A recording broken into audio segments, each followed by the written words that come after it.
Hi everyone. तो जैसा कि मैंने आप सबको बताया था कि इन दिनों जो मैं बुक पढ़ रही हूँ वो है मनी वर्क्स। और एक और बहुत ही अच्छा सा और इंटरेस्टिंग सा टॉपिक जो मैंने इस बुक से पढ़ा है वो है फाइनेंशियल मिस्टेक। ये वो सब छोटी छोटी फाइनेंशियल मिस्टेक्स हैं जो जाने अनजाने में हम सब लोग अपनी लाइफ में करते हैं और हमें पता ही नहीं होता कि असली गड़बड़ हमारी जो फाइनेंशियल जर्नी की है वो यहीं से होती है, इन सब छोटी छोटी मिस्टेक से।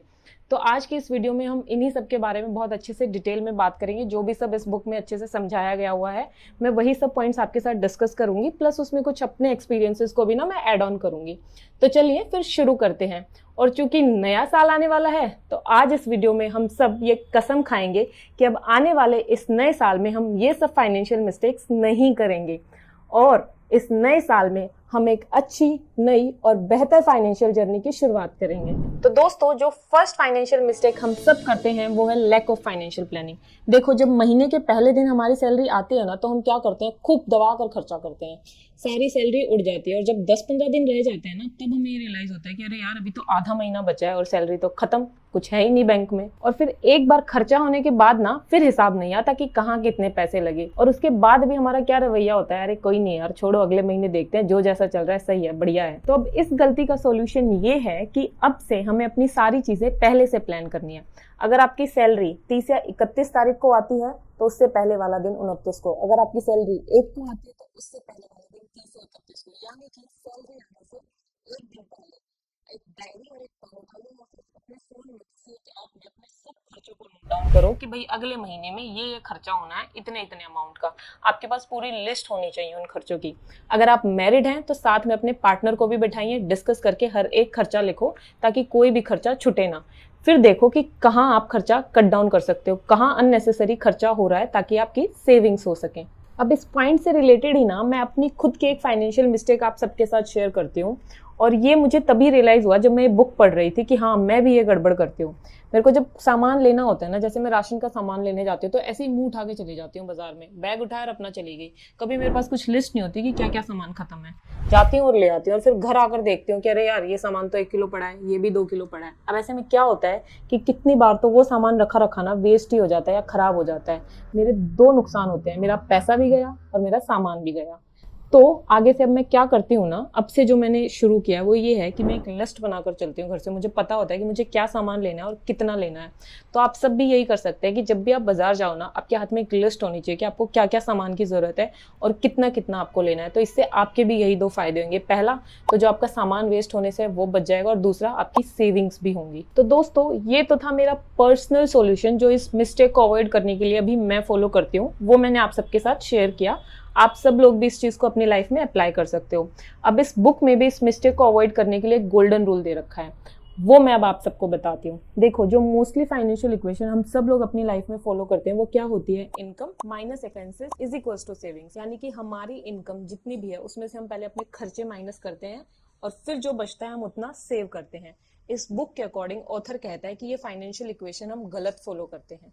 फाइनेंशियल इक्वेशन हमारी ये होनी चाहिए कि इनकम माइनस सेविंग्स। इनकम में से पहले सेविंग्स हटाओ और फिर जो बचता है ना वो तुम्हारे एक्सपेंसेस होंगे, उतना आपको खर्च करना है। यानी कि सबसे पहले हमें फाइनेंशियल प्लानिंग करनी है। इनकम हमारे हाथ में आते हुए हमें एक बजट बनाना है अपना, ठीक है। सबसे पहले हमें सेविंग्स करनी है, 5% 10% जितना भी आपका बनता है सबसे पहले महीने के पहले दिन उतना अमाउंट। सैलरी 30,000 है, उसका 10% बनता है 3,000। 3,000 सीधा सेविंग्स अकाउंट में, 3,000 सीधा एफडी में, आरडी में, फंड में, जहां भी आप इन्वेस्ट करते हो, जहां भी आप सेव करते हो वहां। बचे 27,000। अब वो 27,000 आपको खर्च करने हैं। तो ये है आपका लाइफ का गोल्डन रूल इस मिस्टेक को अवॉइड करने के लिए कि इनकम में से पहले सेविंग्स एलोकेट करनी है, जितना बच जाता है ना वो आपको खर्चा करना है। पहले सेविंग्स और फिर खर्चा। अब सेकंड फाइनेंशियल मिस्टेक है spending a lot whenever we get a chance. देखो, जब भी हमें ऑफिस से कोई बोनस, इंक्रीमेंट, कुछ एरियर या कुछ भी एक्स्ट्रा अमाउंट मिलता है ना तो हमारे माइंड में पहले से ही थॉट्स आने लग जाते हैं कि उस पैसे को अब कहाँ खर्च करना है, क्या लेना है। हमारे माइंड में पहले ही आ जाता है, यार टीवी ना पुराना हो गया है, इस बार ना टीवी ले लेते हैं और बड़े साइज का लेंगे इस बार, 55 इंची, मूवी देखने में मस्त मजा आएगा। उधर से बीवी आगे बोलेगी, नहीं जी, फुली ऑटोमेटिक वॉशिंग मशीन लेंगे, सर्दियां आ रही हैं, मुझे हाथ से कपड़े धोने पड़ते हैं, मस्त सीधा कपड़े ना सूख के निकलेंगे, वॉशिंग मशीन ही आएगी, टीवी तो नहीं आएगा। कोई भी ना घर में ये नहीं बोलता कि उस पैसे को सेव कर लेते हैं, इन्वेस्ट कर लेते हैं। सबके माइंड में सिर्फ खर्च करने का आता है जबकि हमें करना क्या चाहिए, जैसा कि इस बुक में इस चीज़ का सोल्यूशन दे रखा है कि हमें उस पैसे को कहीं अच्छी जगह इन्वेस्ट करना चाहिए। उस पैसे को सीधा सेविंग्स में डालो, सोच समझकर अच्छी जगह इन्वेस्ट करो और फिर उस इन्वेस्टमेंट से जो हमें रिटर्न मिले ना, उससे अपने शौक पूरे करने हैं। अब थर्ड फाइनेंशियल मिस्टेक है buying a more expensive thing than you can really afford. देखो दोस्तों, इस बुक में ना बिल्कुल वही फाइनेंशियल मिस्टेक दे रखे हैं जो हम रियली मतलब सच में करते हैं। मेरे को तो ऐसा लगता है मतलब 90 to 95% लोग ना ये मिस्टेक्स करते ही हैं। इस पॉइंट को ना मैं एक एग्जांपल से समझाती हूँ। जैसे मान लो आपके अकाउंट में ना 6-7 लाख रुपए की सेविंग्स है और आपका प्लान है कि आप अगले साल ना आपको कोई गाड़ी लेनी है, और आप क्या करते हो, आप अपनी सारी की सारी सेविंग्स ना उस गाड़ी में लगा देते हो और अपने बजट से ज़्यादा महंगी गाड़ी ले लेते हो। आपको लेनी चाहिए थी सिलेरियो और ले लेते हो MG हेक्टर। आपके माइंड में क्या आता है ना कि यार कुछ तो सेविंग्स रखी है, उससे डाउन पेमेंट कर देंगे और बाकी जितना भी अमाउंट बचता है ना कार लोन ले लेंगे, हर महीने EMI कटती रहेगी। और फिर आगे चलकर जब कोई इमरजेंसी आती है ना, तब बैठकर सोचते हैं कि यार अब क्या करें, सेविंग्स तो सारी गई गाड़ी में, और वो भी उस गाड़ी में जिसकी वैल्यू आगे चलकर 4-5 साल में आधी हो जानी है, कोई रिटर्न नहीं मिलना हमें वहां से। अब इस सिचुएशन में हमें करना क्या चाहिए था कि हमें एक छोटी गाड़ी लेनी चाहिए थी जो हमारे बजट में हो। जैसे मान लो हमारे पास जो टोटल सेविंग्स है वो 6-7 लाख रुपए है, तो उसका ऑलमोस्ट 50% यानी कि 2-3 लाख तक की हमें गाड़ी लेनी है।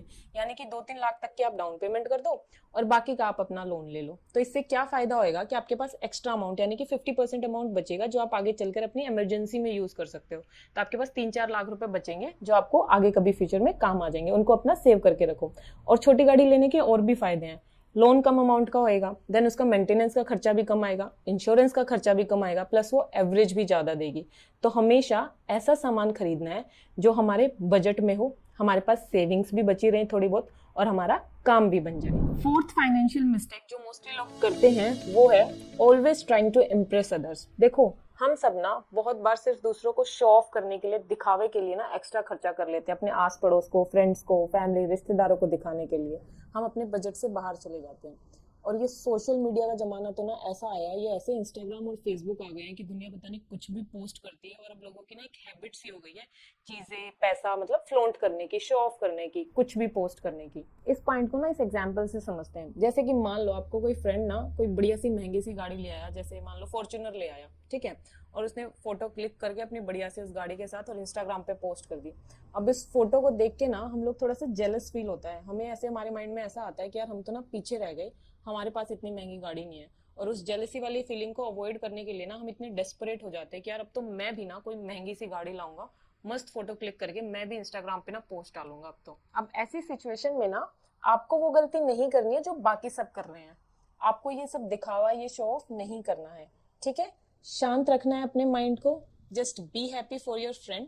और आपको गाड़ी तब लेनी है जब आपको उसकी जरूरत हो, आपको वो गाड़ी लेनी है जो आपके बजट में हो। फिफ्थ फाइनेंशियल मिस्टेक है getting attracted towards marketing and lots of advertisements. Advertisements ने ना सोशल मीडिया और बाकी सब स्पेसेस एक्वायर कर लिए हैं। जहां नजर घुमाओ, जहां देखो वही कंपनीज के प्रोडक्ट्स के प्रमोशन और ad. Bus stop, metro station, railway station, airport, highways पर होर्डिंग्स, न्यूज़पेपर में, टीवी, यूट्यूब, फेसबुक, इंस्टाग्राम, हर एक जगह किसी ना किसी प्रोडक्ट की एड होती है। इन एडवर्टीजमेंट को देख कर ना हम अट्रैक्ट होते हैं उन प्रोडक्ट्स की तरफ, हमारा भी मन ललचाता है कि यार खरीद ही लेते हैं, ये प्रोडक्ट तो ना अच्छा लग रहा है। अभी जब क्रिसमस और न्यू ईयर आएगा ना, तब भी आप देखना भर भर कर एड्स आएंगे ऑनलाइन, मिंत्रा, अमेजोन, फ्लिपकार्ट, नायका, हर जगह ऑफर्स लगे होंगे, exclusive offer, special offer, limited time deal, 50% of, by one get one. जब हम ऐसे ऑफर्स बार बार हर जगह देखते हैं ना, तो हमारे माइंड में ये चीज सेट हो जाती है कि यार खरीद लेते हैं, ऑफ लगा है, अभी तो सस्ते में मिल रहे हैं। इवन मैं कितनी बार ये गलती करती हूँ कि 100-200 के डिस्काउंट के चक्कर में ना 2000 का खर्चा करके बैठ जाती हूँ और फिर बाद में रियलाइज होती है ये चीज।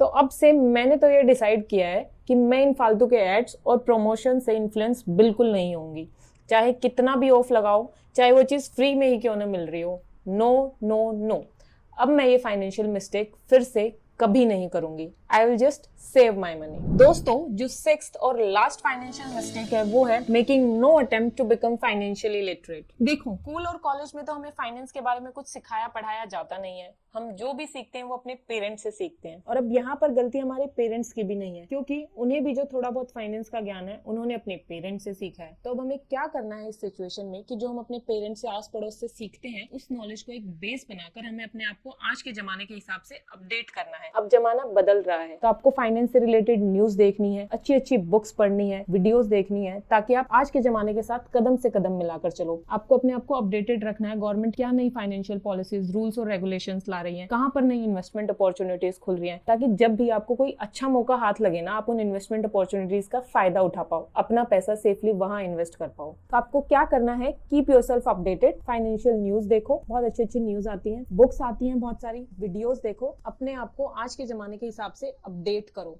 ताकि आप अच्छे फाइनेंशियल डिसीजन ले पाओ। आपको जितनी ज्यादा फाइनेंशियल नॉलेज होगी, जितना ज्यादा ज्ञान होगा, उतना ही ज्यादा आपका कॉन्फिडेंस बढ़ता जाएगा, उतना ही ज्यादा आप अच्छे फाइनेंशियल डिसीजन ले पाओगे। तो दोस्तों, ये थी वो 6 फाइनेंशियल मिस्टेक्स जो हम सब अपनी लाइफ में जाने अनजाने में करते रहते हैं, और हमें कभी रियलाइज नहीं होता कि जो हमारी फाइनेंशियल प्रॉब्लम्स की असली जो जड़ है वो यहाँ से शुरू होती है। सो आई होप अब आने वाले इस नए साल में आप सब लोग भी मेरे साथ ये ओथ लेंगे, ये कसम खाएंगे कि अब हम ये फाइनेंशियल मिस्टेक नहीं करेंगे। आने वाले इस नए साल में हम एक अच्छी और बेहतर फाइनेंशियल जर्नी की शुरुआत करेंगे और अपने सब फाइनेंशियल गोल्स को अचीव करेंगे। अगर आपको मेरी ये वीडियो अच्छी लगी तो इसे लाइक करें, आप चैनल पर नए हैं तो सब्सक्राइब जरूर करें, मेरी इस वीडियो को अपने फ्रेंड्स और फैमिली के साथ शेयर करें, कमेंट सेक्शन में अपने व्यूज को जरूर लिखें। मिलते हैं अगली वीडियो में। Thank you so much for watching.